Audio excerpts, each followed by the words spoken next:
Good evening, one and all. We welcome you all to the international webinar series on holistic health, well-being, and sustainable development 2022 to 2023, commemorating Azadi Ka Amrit Mahotsav, nation celebrating 76 years of independence, United Nations Sustainable Development Goals 2015 to 2030 as part of awareness and campaigns in collaboration with Sri Holistic Health Foundation India and Sri Research Institute Center for Arts, Sciences and Wellbeing. Before we start our sessions, let's take the blessings of Almighty.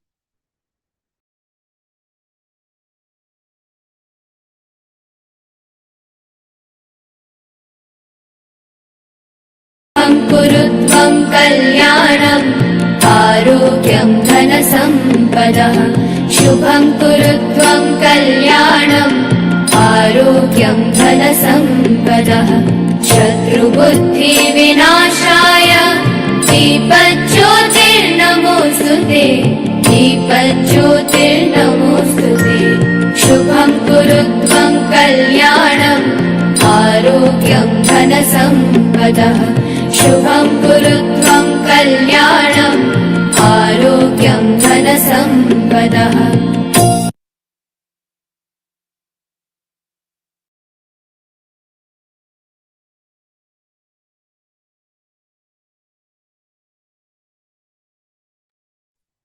With the blessings of Almighty, we shall continue with today's sessions. Today,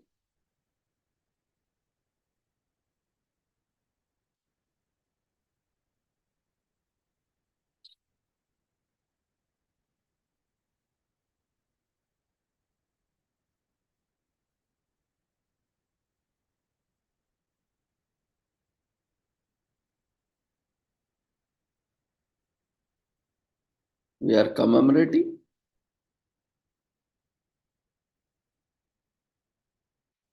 few national and international events.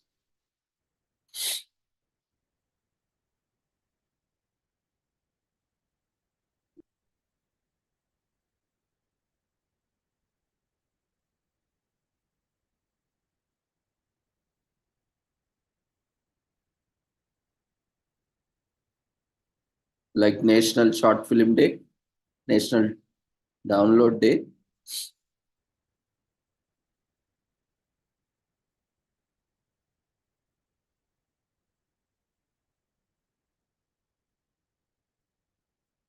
and many more. Today is also Ratan Tata's birth anniversary.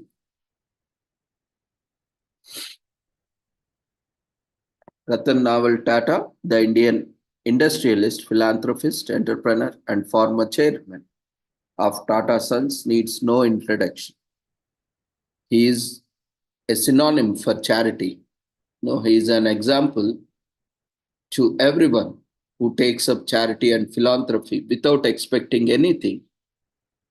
He is the role model. He is ideal for taking up philanthropy and charity with morals, ethics, and values. We see nowadays charity and philanthropy has become a business. Now everyone wants the highest return of investment, even on charity and philanthropy, either in the form of publicity, in the form of name, in the form of fame, or to convert people from one religion to other religion, or to persuade people to buy something, or to give away something. In the name of charity and philanthropy, a lot of atrocities have been committed by various charitable organizations, charity missionaries across the world, and we are very much evident of these practices.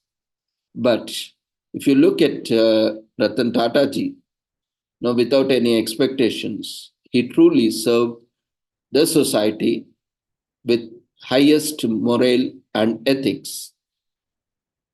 So that is what more required. A charity philanthropy has to be performed or undertaken without any expectation. When you have some expectation, then you are not doing a charity or philanthropy, you are doing a business. And it is not kindness.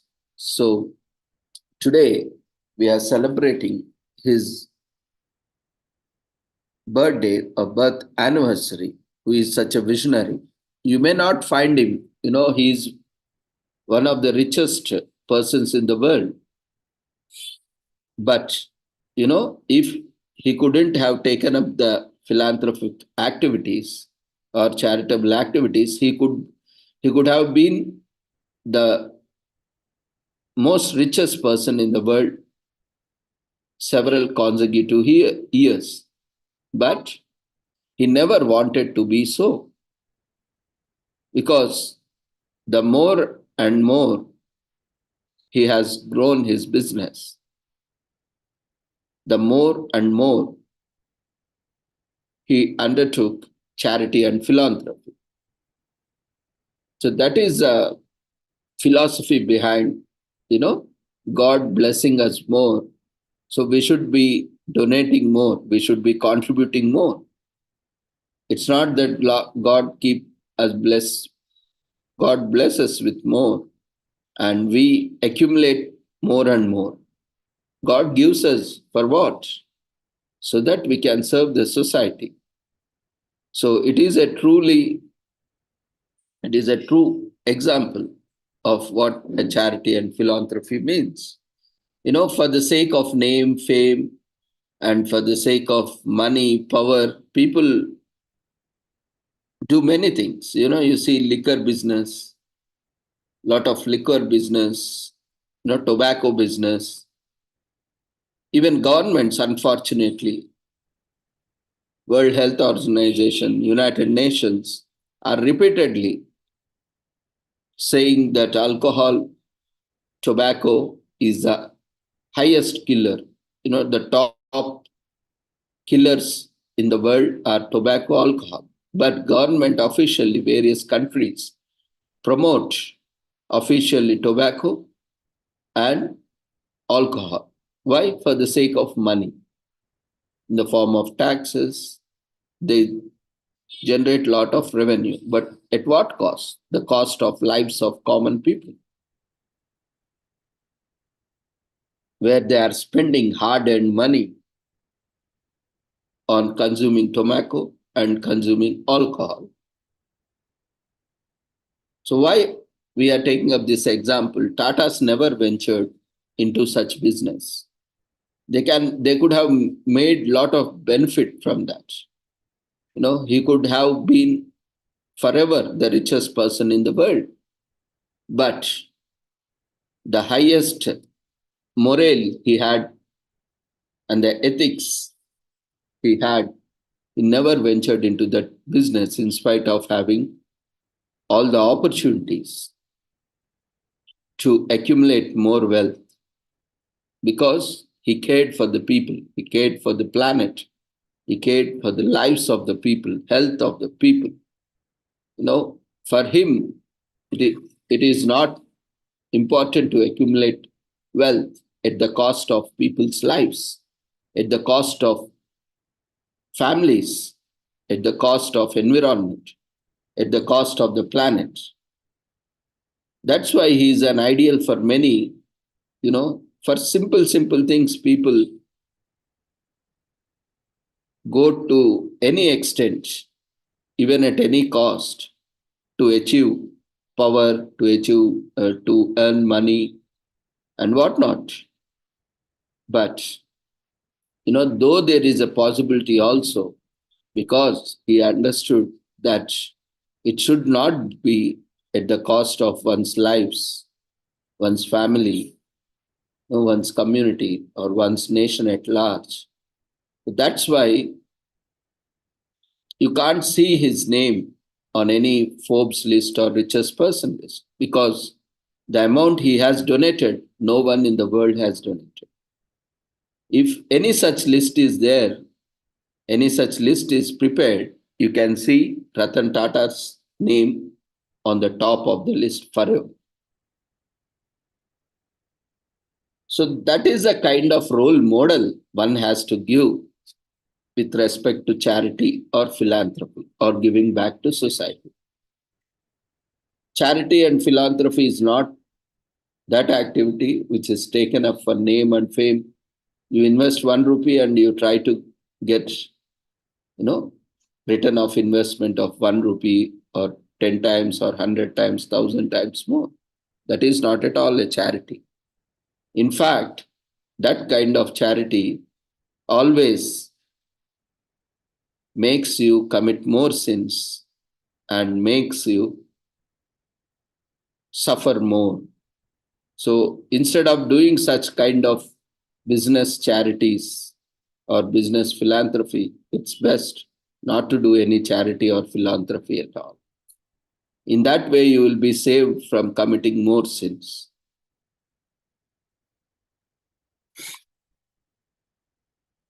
So we'll look into details of this.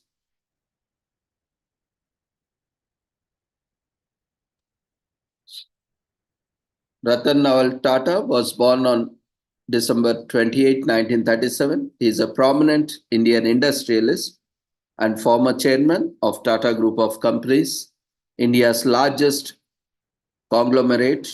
At the moment, he serves as a chairman emeritus of Tata Sons, the holding company for the Tata Group, which owns significant business like Tata Steel, Tata Motors, Tata Power, Tata Consultancy Services, Indian Hotels, and Tata Teleservices.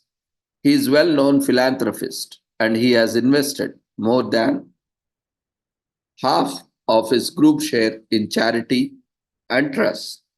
We honor this wonderful person on his birthday today.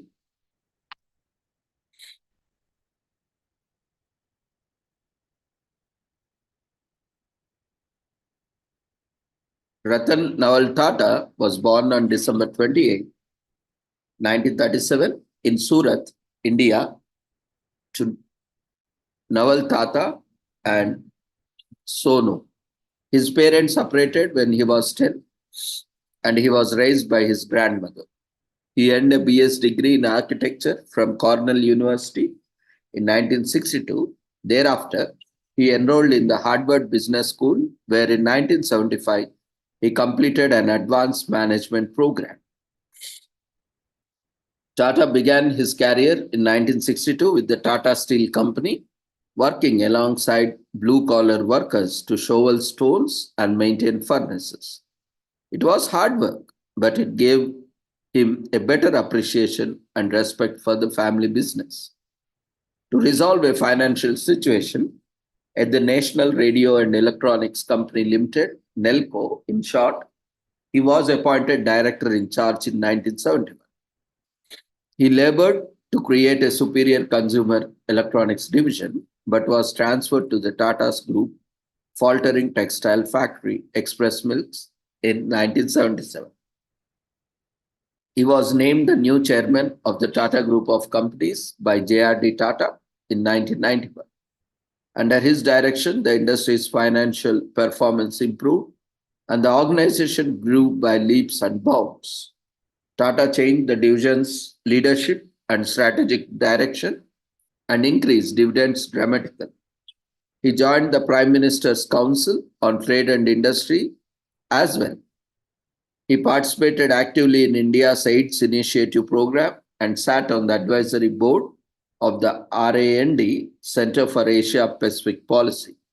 Additionally, he is also a member of American Worldwide Group, JP Morgan Chase, Mitsubishi Corporation, and Booz Allen Hamilton's International Advisory Board.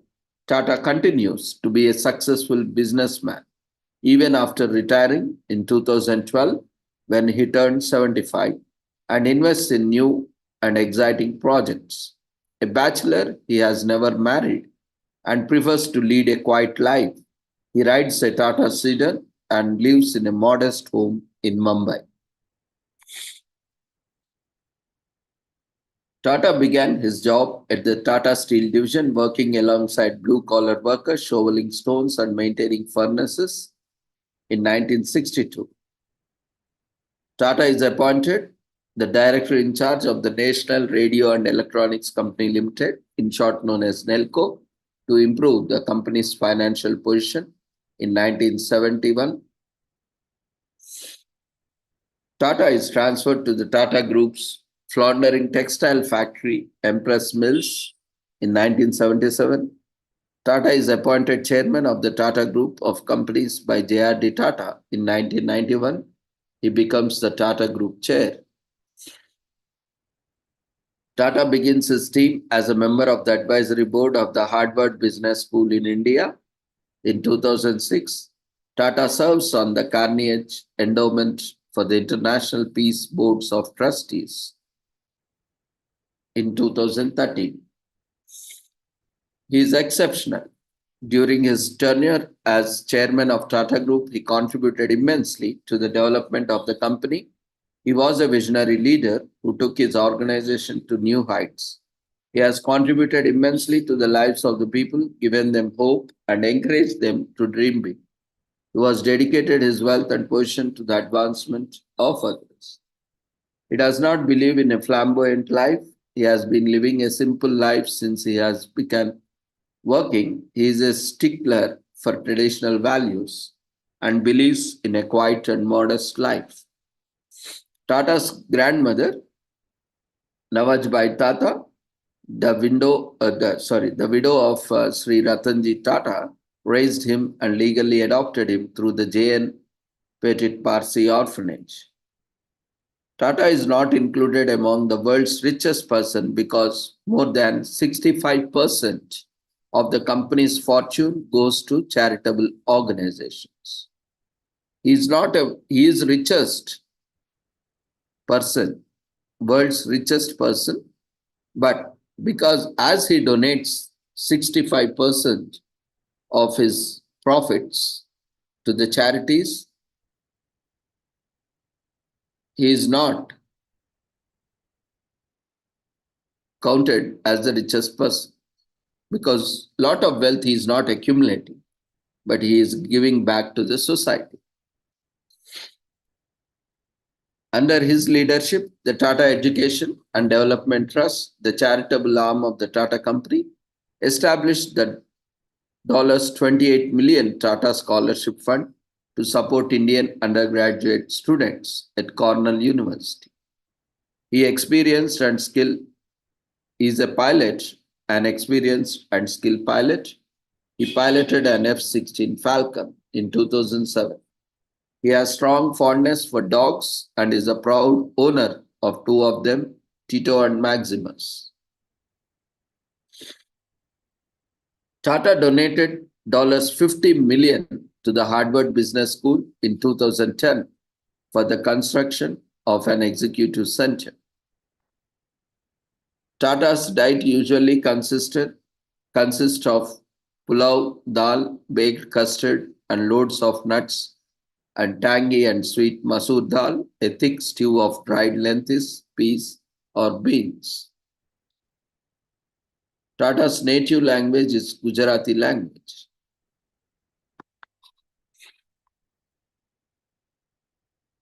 So on his birth anniversary, we pay our honors and wish for his long life so that he can contribute more to the community and society. May God bless him with all the longevity and vigor and more health and wealth to contribute more in the coming years.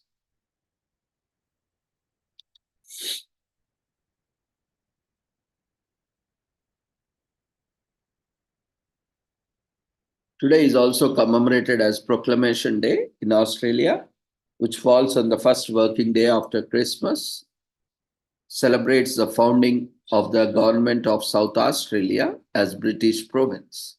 South Australia marks Proclamation Day as a public holiday. It is the only state in Australia that officially celebrates the day as public holiday, and many people don't know why. An Australian survey found that 2 out of 3 Australians don't know what Proclamation Day is. So on the day, it's a chance for many South Australians, especially students, to learn about it. There are an array of Proclamation Days around the globe. as it is the name of the official or unofficial holidays that commemorate an important proclamation. In this case, South Australia, the fourth largest of the Australia states and territories, marks Proclamation Day as a day of vice-regal proclamation to establish South Australia as a British province was first read. South Australia itself was officially established and proclaimed as a province in 1834 as a result of passing of the South Australia Act by the British Parliament. This authorized King William IV to name South Australia a British province and to arrange for its colonization and government. In 1836, this act was ratified when King William issued letters patent founding the province. Captain John Hindmarsh, a British naval officer and the first governor of South Australia, announced the establishment of government as stood beside the old gum tree in the current suburb of Glenelg North. The proclamation also started the same protection under the law for local indigenous Australians as well as for the settlers. An annual ceremony is conducted at the old gum tree site on Proclamation Day, in which presently elected governor reads out Hindmarsh's original speech. The tree itself, most likely a red gum, has been dead since 1907. However, in 1963, its outer surface was enclosed in concrete to preserve it. As of 1980, the site has been listed on the South Australian Heritage Register.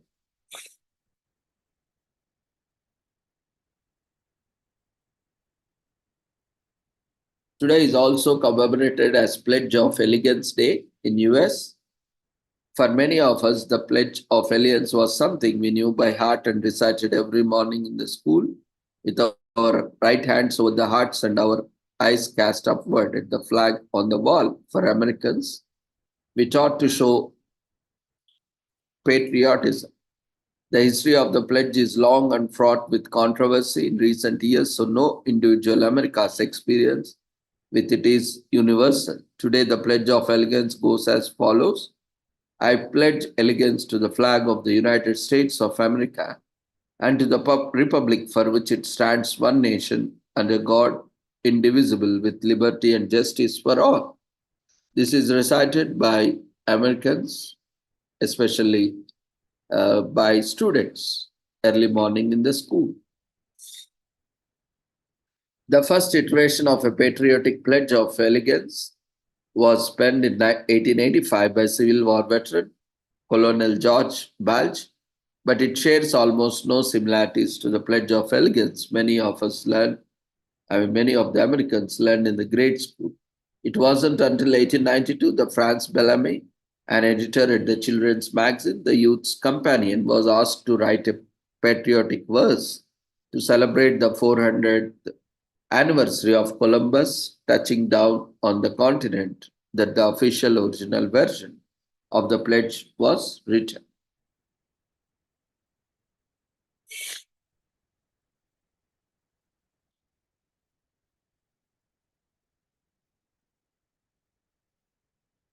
Today is also commemorated as National Short Film Day in US. The birth of motion picture industry is celebrated on National Short Film Day. In particular, it commemorates the event when a public audience viewed a series of short films for the first time ever. Since then, people have experienced love, tragedy, and drama through movies accessible to all and the best in visual entertainment. Movie allows viewers to live vicariously through different characters and stories. There was no one person behind the invention of cinema. However, there was a few people integral to its takeoff and success. In 1891, a prototype of kinetoscope was demonstrated successfully by the Edison Company. This device allowed the viewing of motion pictures by one person at a time. 3 years later, the kinetoscope became a sensation and led to the establishment of public parlors worldwide.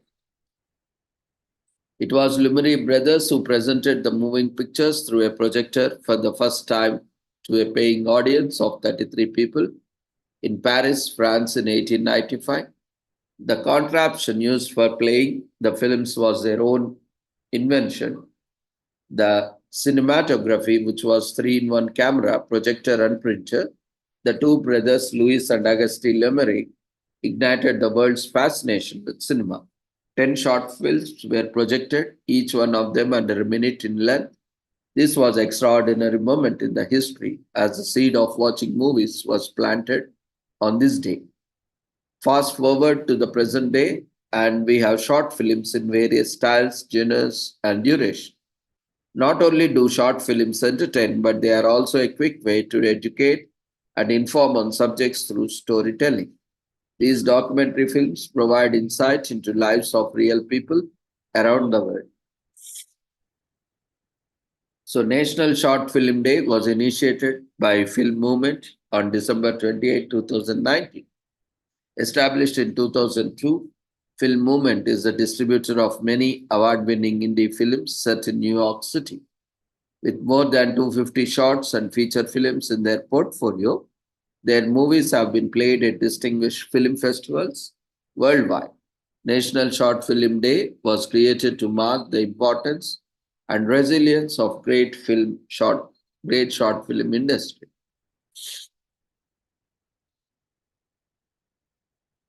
Edison and Dixon invent the kinetoscope, a motion picture camera peephole device in 1892. With a duration of only 2.11 seconds, Roundhay Garden Scene is the earliest known short film that has survived in 1888. A different holiday, Short Film Day, is initiated by the Centre National du Cinéma et d'Image Anime in France in 2011. Film Movement restores classic films with reissuing of their Film Movement Classics label, Old is Gold, in 2015. A short film's duration can range from 15 seconds to 40 minutes. Filmmakers suggest the shorter the better, otherwise, you might as well just make a full length feature. At 1 minute 41 seconds, Fresh Guacamole is the shortest film produced that was nominated for an Academy Award. Short films are also sometimes called short subjects. They are also known as avant-garde films. So make short videos and edit and compile them using easily available editing tools for your computer and even your smartphone. National Short Film Day is a relatively new holiday. Let others know about it by hosting a movie night featuring short films. Most of the early short films were silent. A band would sometimes play live music during the playback of the movie. Cameras had to be moved entirely by hand or with a tripod to capture movement. The introduction of panning cameras created the panorama shot, which proved revolutionary for filmmaking. Early cameras filmed at a sluggish speed of 16 frames per second. A standard reel of film measuring 1,000 feet long will produce only 11 minutes of video if set at 25 frames per second. With a runtime of over 3 hours, the movie Titanic had 17.7 projection reels. That's over 17,700 feet of film. Short films involve every single emotion in us today, just as they did when they were first introduced. The birth of short films meant the birth of modern cinema. Without movies, our lives would have been entirely different. Pop culture wouldn't exist, neither would meme culture or even celebrities. We love National Short Film Day simply because we are film buffs and enjoy entertainment in all its forms. It is a medium for expression and we are all for it. Today is also commemorated as National Download Day in US. Unslow and cumbersome smartphones have become a ubiquitous parts of our lives. It's hard to imagine going anywhere without our phones, which now also serves as cameras, maps, guidebooks, banks, personal assistants, and entertainment centers. Most of these functions are accessed through download apps, programs designed for mobile phones that streamline specific functions. You can find thousands of free and paid apps for your mobile device, including productivity boosters, games, photo editing software, and shopping apps. You can even connect apps to wearable technology to monitor your heart rate, distance walk, and more. Modern cell phones are less phones and more tiny portable computers. In fact, when the last time you actually made a phone call on your mobile device? Most of our screen time is spent on apps, software designed for small phones that lets us do everything from play games to make banking transactions. The first cell phone were just that phones early mobile users had to charge their phones for about 10 hours and were limited to 30 minutes of phone calls a day. These rudimentary devices didn't have the power or battery life to handle more complex tasks. Needless to say, our screen time has gone up a bit since those days. Today, the average mobile phone has 60 to 90 apps installed on their phone. When mobile phones got smaller and more powerful, they began their transition from phone and messaging device to a pocket computer that can do everything your PC can. Apple's iPhone arguably ushered in the new era for apps as its large multi touch display, digital keyboard, and fully functional web browser opened up new possibilities for what can be done on a phone. In addition to the iPhone, Apple has changed the game when the App Store, a one stop shop for digital apps, went online in 2008. In 2010, the American Dialect Society named App its word of the year, acknowledging how embedded it has become in the American culture. Today, 1 in 5 people around the world has a smartphone, and 85% of users say they prefer their mobile devices to desktop computers. Martin Cooper of Motorola makes the first mobile phone call using a device weighing about 2.5 pounds on April 3rd, 1973. IBM launches the first smartphone, which includes a contact list, calendar, and calculator, the first smartphone in 1990. Palming introduces the first personal digital assistant, later known as the Palm Pilot, in 1996. Apple releases the first iPhone, kicking off a new era in mobile devices and revolutionizing our relationship to cell phones in June 2007.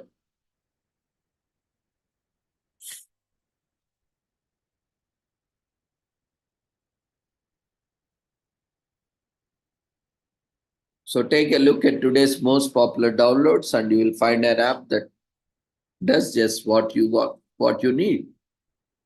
And you can use apps to stream live music, track airplane flight paths, or monitor how much water you drink, and many more. If you want to try creating your own app building tools like the App Builder, Appri.io, AppyPie, or many others will help you plan and design an app with little or no programming knowledge required. Have you always wanted to learn a foreign language or master a new hobby, but don't have a time and resources to go to a class?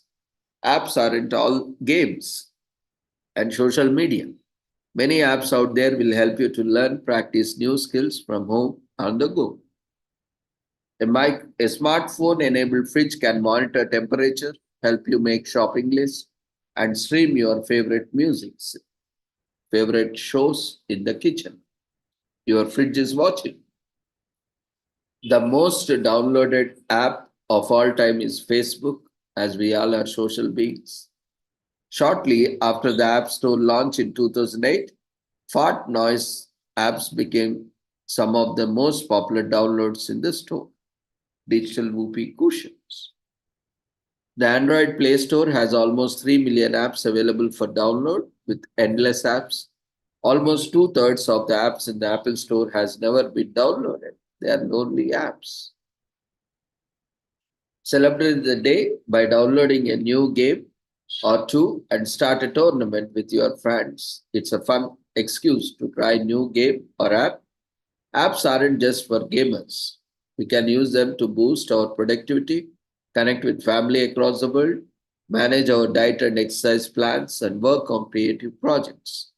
Compared to video game consoles, apps offer a lot of gaming for every little money. Forget spending hundreds of dollars on a console and games. Download some games for free and play on your phone now.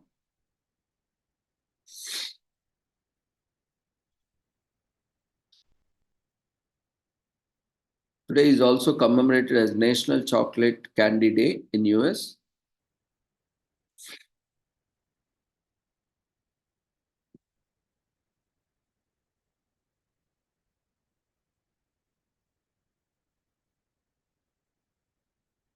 Whether it's a fun size chocolate candies in our stockings or a bag of ornament shaped chocolates, we have a new reason to indulge. A dark chocolate bar contains soluble fiber and plenty of antioxidants. To deem this is a beneficial sweet treat. They said enjoy everything, but in moderation, in limited quantity. We can't seem to help getting giddy over chocolate. Science can back up us on this too. Studies show that chocolate may temporarily help alleviate symptoms of anxiety and depression. Temporarily. Today is also commemorated as National Call a Friend Day in US. As Christmas is over and New Year's is on its way, in the meantime, National Call a Friend Day, between the stress of daily grind at work, the needs of your family and ensuing, you have a little time for yourself. Our lives can awfully hectic. So this day, National Call a Friend Day reminds us all to take a few minutes, pick up the phone and call a friend you have been meaning to get back in touch with. In modern times, technology has the capacity to unite us more than ever before. The internet isn't phased by distance, time zones, or how much money you have in the bank. But in our day to day lives, whizzing from one task to the next, or even multitasking on all our projects at once. Technology often has the opposite effect, checking emails, answering tests, responding to the Facebook notifications, and other tech based tasks can fill up our lives and actually make us feel less connected to the people we are all spending our time connecting with. So, with the holiday season rapidly drawing to a close this year, make an effort on December 28th to reach out with a phone call and connect voice to voice with a good friend.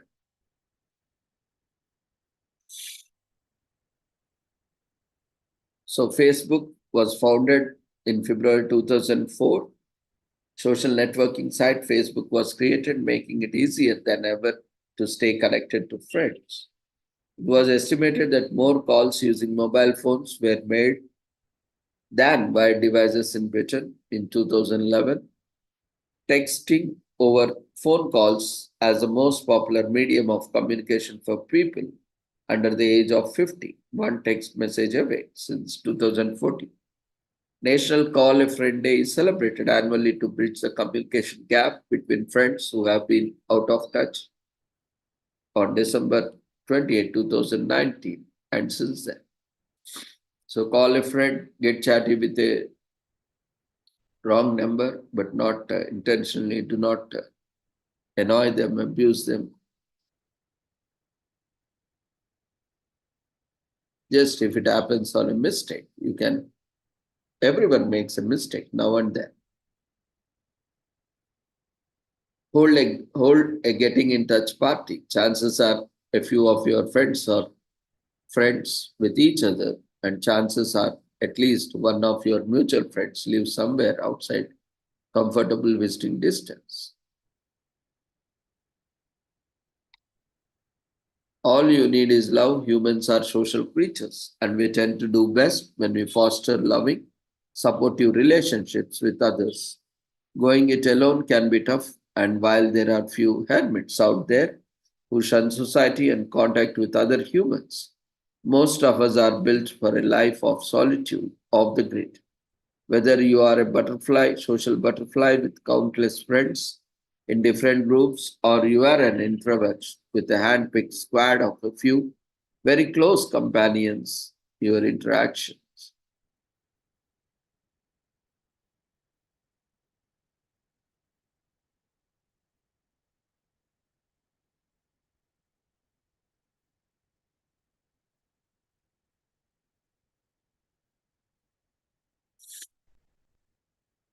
Once upon a time, the written word was mostly used for printed publications like novels, newspapers, and encyclopedias. People wrote letters to each other, but those letters took weeks or even months to reach their intended recipients. But the internet completely revolutionized how we communicate, and younger generations are twice as likely to reply to a text as they are to answer a phone call. Voice based communications aren't as popular today, but studies allow that oral conversations stimulate wider areas of the brain than text based conversations on the same topic. Friends have a habit of understanding that you are busy. Some friends don't want to bother you, distract you, or take away from you your important work. In other uh, modern era, we have developed the tendency to not call our friends. Out of respect for their time, we tend to send text, emails, or messages. Through social media, through our friends can answer at their leisure. But on National Call a Friend Day, we have the perfect reason to dial up.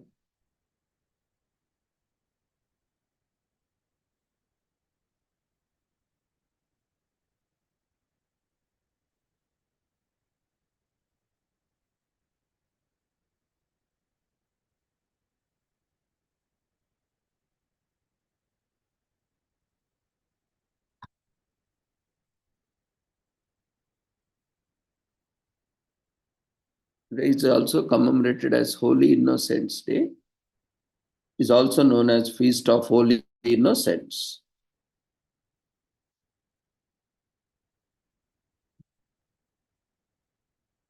These were the children of Israel killed by King Herod in his quest to find baby Jesus. This day is also known as Childermas. Furious that Jesus had escaped, Herod ordered killing of all baby boys under the age of 2 in Bethlehem and surrounding areas, hoping to kill Jesus. Today is also commemorated as Card Playing Day in US.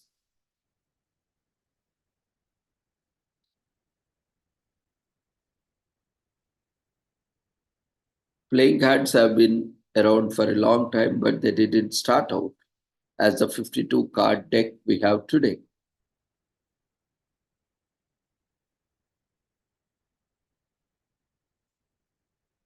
The four suits were further developed into modern deck, as we all know today, featuring hearts, diamonds, clubs, and spades. There are different ideas on how this happened. One theory says that these symbols represent the aristocracy, clergy, peasantry, and military. Another suggests that the four suits the representation represent the four seasons, as why we are 52 cards in a deck, and it is believed that this number represents the total weeks in a year.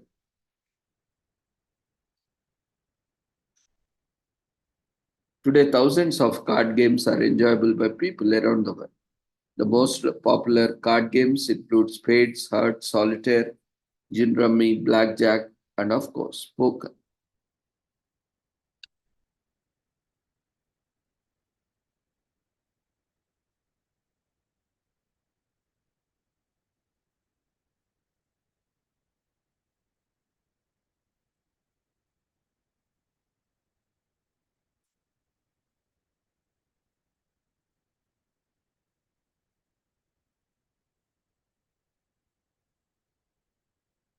So, with this, we shall end today's commemorations. Thank you, everyone, for joining us.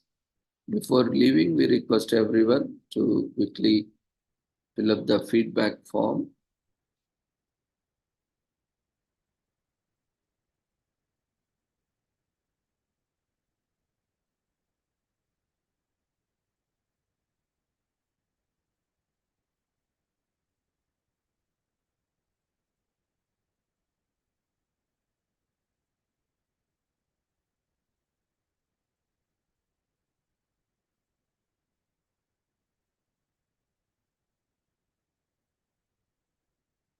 The feedback form has been shared. We request everyone to quickly fill up the feedback form before you leave the platform.